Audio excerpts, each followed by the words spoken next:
Welcome to my channel corporate lifestyle. আরও একটা video নিয়ে চলে এসেছি তোমাদের কাছে। সর্বপ্রথম তোমাদের সবাইকে দোল পূর্ণিমার শুভেচ্ছা, ভালোবাসা। আমাদের সবার দোল কেমন কেটেছে সেটা অতি অবশ্যই কমেন্টে জানিও। আমার কীরকম কেটেছে সেটাই আজকে তোমাদের সাথে শেয়ার করার জন্য চলে এসেছি। সকালে উঠেই স্নান টান করে একদম রেডি হয়ে মা বাবাকে আবির দিয়ে সোজা চলে এসেছি নিনির বাড়িতে। আজকে সারাদিন অনেক হই হুল্লোড় হবে, তোমরা প্লিজ ভিডিওটা পুরোটা দেখো, একদম স্কিপ করবে না। নিনিকে রং মাখালাম, কিন্তু মেনো ছিল না, মেনোর অফিস ছিল, তো সেই জন্য মেনোকে এই বছর আর রং মাখানো হয়নি। নিনিকে রং মাখানোর পর চকলেট দেখছি একদম নিনির দিকে হাঁ করে তাকিয়ে রয়েছে, তো সেই জন্য ওকে একটু রং দিলাম। কিন্তু অ্যাকচুয়ালি পশু পাখিরা মানে রং অতটা পছন্দ করে না, ওরা ভয় পায়। আর এখানে এই ছোটোটা তো বেশি লাফালাফি করছিল, কিন্তু ওর কাছে যেতে ভয় লাগছিল, কারণ ওর পায়ের নখগুলো না প্রচণ্ড বড় বড় ছিল। তো সেই জন্য বললাম আগে ওইটা কাটার পর আমি যাব, কারণ ওই চিড়ে ফিরে গেলে ইঞ্জেকশন নিতে হবে। রং মাখা কমপ্লিট, হালকা একটুখানি পেট পুজোও হয়ে গেল। বেরিয়ে সোজা তেল ভরে নিলাম, কারণ আজকে অনেক দূর দূর আমাদের প্ল্যান আছে। প্রথমেই চলে আসলাম শুভঙ্করের বাড়ি, কারণ এই বছর ভেবেইছিলাম যে মিডিলে অনেক দিনই দেখা হয়নি, তো সেই জন্য একসাথে গিয়ে রং খেলবো। আমরা তো আগের দিন রাত্রিবেলাও প্ল্যান করছিলাম যে একটু নাইট আউট করবো, কিন্তু সেটা হয়ে ওঠে না। এত টায়ার্ড লাগে, বাড়িতে থাকলে মনে হয় সারাক্ষণ শুয়ে বসেই কাটিয়ে। প্রচুর এনজয় করেছি। এখন না জল রং মানে উঠেই গেছে প্রায় বলতে গেলে। আবির নিয়েই প্রচণ্ড মজা করেছি, ছবি টবি তুলেছি, সবাই ভিডিও করেছি। আর সবথেকে মজাদার ব্যাপার ছিল, একটা সময় এইখানে এত আমরা টাইম স্পেন্ড করেছি যে কি বলবো। কলেজের টাইমগুলোতে যদি আমি ভিডিও করা স্টার্ট করতাম এতদিনে, হয়তো সেটা আমার কাছে কিছু মেমোরিজ থাকতো। হ্যাঁ, ফটো ভিডিওস তো টুকিটাকি আছেই, কিন্তু যা মজা করেছি কি বলবো। এখানে আমাদের কাকিমা চিকেন রান্না করছিল, বলছিল যে খেয়ে যেতে, কিন্তু যেহেতু আজকে অনেক বড় প্ল্যান আছে, অনেক জায়গায় যাব, তো সেই জন্য একটু দেখা করে রং টং হালকা করে খেলে আমরা ফিরে এসেছি, কারণ বাড়িও যেতে হবে। কাকিমাকেও বলছিলাম যে এই মানে শুভঙ্করের বাড়ি অ্যাকচুয়ালি আমাদের একটা আড্ডা ছিল, একটা ঠেক, মানে কোথাও যাওয়ার নেই, ঘুরতে কি করব না করব, ল্যাদ খাবো, মানে আমরা সব বন্ধুরা মিলে চলে আসতাম শুভঙ্করের বাড়ি, যেটা এখন প্রায় একদম হয় না বলতে গেলেই চলে, কারণ সবাই সবার লাইফ নিয়ে ব্যস্ত, কাজকর্ম এত সবাই বিজি হয়ে গেছে, তো সেই জন্য এতটা সম্ভব হয়ে ওঠে না। কিন্তু কিছু করার নেই, এইটারই নাম হচ্ছে লাইফ। আগে তো সবাইকেই যেতে হবে। তো সোজা ওখান থেকে বেরিয়ে চলে আসলাম কবরডাঙ্গা। একটু মিষ্টি মুখ করব, মানে আমি বাড়ির জন্যও মিষ্টি নিয়ে যাব। আর এই রাবড়িটা দেখে এত লোভ লাগলো, তার জন্য দুজনে একটু টেস্ট করলাম। আমাদের এখানে তো সেই রমরমা খেলা হচ্ছে, মানে যখন আমরা বাড়ির দিকে ঢুকেছি তখন 1টা বাজে, তখন প্রায় খেলাটা শেষের দিকে। তাও এবছর অনেকটা আগে মানে আসতে পেরেছি।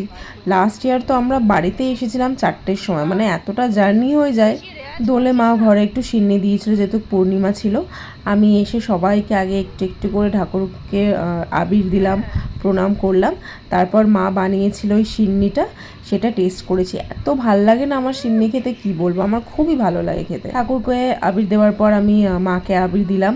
মা আবার বলছে যে মুখের মধ্যে দিস না, দানা ওঠে। মানে এখনও মায়ের চিন্তা, যদি মুখে একটু পিম্পলস ওঠে কীরকম লাগবে না লাগবে, কিন্তু আমিও তো নাছর বান্দা, আমি দিয়েই ছাড়ব। এদিকে আবার বাবা বলছে এই সমস্ত প্রণাম নাকি স্নান করার পরে করে।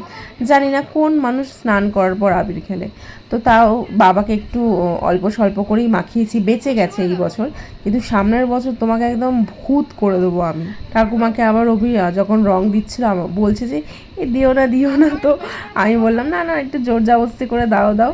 তখন বলছে যে না, অভি বললো যে না হাতে দিয়ে দিই, কারণ ঠাকুমা একটুখানি ভয় পায়, আর ঘরের মধ্যে আবির ফাবির হয়ে যাচ্ছে না, তো সেই জন্য বললাম চলো বাইরে গিয়েই খেলা হবে আসল খেলা।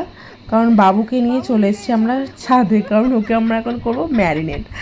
ও হচ্ছে নিজে থেকেই নিজে আত্মসমর্পণ করে দিয়েছিল আমাদের কাছে, বলে যে ঠিক আছে মাকা, যত পারিস মাকা, কিন্তু ধীরে সুস্থে। কিন্তু যখনই ওর গায়ে হাত দিয়েছে, বলছে না আমি নিজেই মেখে নিচ্ছি, গায়ে হাত দিও না।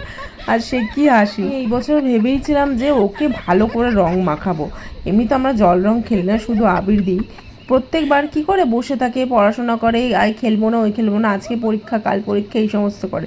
তো আজকে এবার ওকে টেনে নিয়ে ছাদে এসেছি, না আজকে তো তোকে আগেই মাখাবো। আমরা তিনজনই তিনজনকে ভূত করেছি। আর এখানে ভাই কী করেছে, অবির দাঁতের মধ্যে রং দিয়ে দিয়েছে, সেটাই বলছে। এবার হবে আসল খেলা।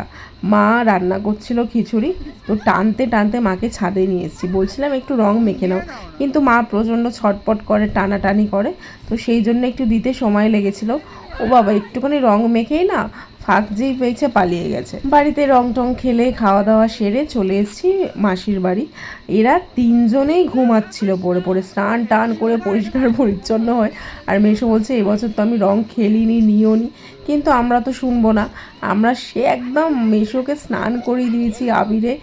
রিয়ার মুখের কি অবস্থা। মাসির বাড়ি আসাটা একদম আনএক্সপেক্টেড ছিল, হঠাৎ করেই প্ল্যান করলাম যে চলো মাসিদের বাড়ি ঘুরে আসি। তো যেহেতু রঙের দিনকে এসেছি, মুখ মিষ্টি করতে হয়, তো সেই জন্য ও একটুখানি প্রসাদ ছিল সেগুলো খাওয়ালো। এবার চলে এসেছি দিদার বাড়ি। দিদাকে তোমরা অনেকেই চেনো না, কারণ একটা সময় এমন একটা দিন ছিল যে দিদা আমাদের পাশে না থাকলে আমরা যে কি করতাম, মানে কি বলবো। যারা আমার কাছের সবাই জানে যে দিদার কি মানে অবদান আমাদের জীবনে একটা টাইমে। তো সেই জন্য আসতে পেরে এখানে দিদাকে একটু রং লাগিয়ে মানে খুব ভালো লাগছিল, আনন্দ পেয়েছি আমি। দোলের দিনে মাতলামো হবে না, রাস্তার মধ্যে এরা শুয়ে থাকবে না মদ খেয়ে, সেটা তো হয় না। তো যাই হোক, চলে এসেছি মাসির বাড়িতে। মাসিকে আমরা লাল সবুজ আবির একদম মোহনবাগান প্রেমী করে তুলেছি, হালকা হালকা করেই দিয়েছিলাম, বেশি দিনই, কারণ সবাই স্নান টান করে নিয়েছিল, তো আমাদের মতো তো আলখেল্লা কেউ নয়। দারুণ মজা হয়েছে, দারুণ মজা হয়েছে, কিন্তু হ্যাঁ ভীষণ জার্নি হয়েছে, এই বাড়ি ওই বাড়ি সেই বাড়ি।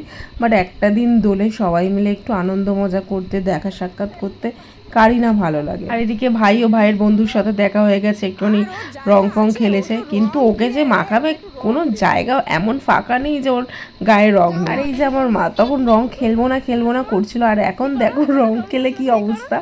মাকে কালো রং মাখিয়ে দিয়েছে মাসিরা, আর হাসছে কিরকম মানে অদ্ভুত ভূতের মতো লাগছে। তো সেই জন্য পেছনে লাগছিলাম, বলছিলাম যে চলো মা একটুখানি হাসো, একটুখানি হাসো। বাড়ি ফেরার সময় পুলিশ ধরেছিল যে আমরা মদ ফদ খেয়েছি কিনা, আমরা তো কিন্তু চালাক, আমরা কিছু খাইনি। যাই হোক, রাত্রিবেলা বাড়ির ফ্ল্যাটেই আনন্দ মজা করেছি। চলো, দ্যাটস ইট ফর টুডে। আজকে তাহলে ভিডিওটা শেষ করছি, টাটা।